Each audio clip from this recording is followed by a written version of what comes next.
cabeça. Onde você achou esse pudim de pinga? Eu tirei você. Eu trouxe um presente pro senhor.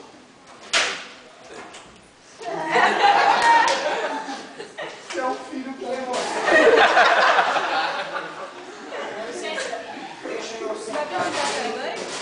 Tudo bem com a senhora? Eu ouvi falar que a sua comida é muito boa. Por isso que eu vim aqui. É boa, esse cheiro tem até o feijão.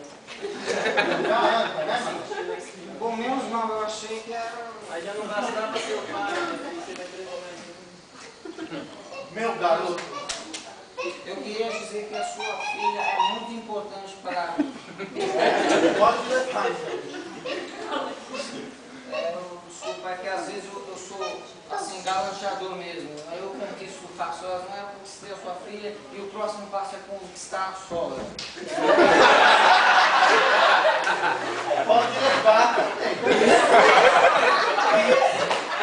O primeiro passo é conquistar a sogra, depois eu domino o controle remoto e deixo a geladeira. É o passo, é isso. Geladeira ele já vai concorrer com a sua cerveja. Tá vendo, gente? Então é assim. Tem que chegar. Não, além de você dar um presente, dá pela metade. Você deu ali pela metade a garrafa. Claro que não. Ah, não. Não. Foca.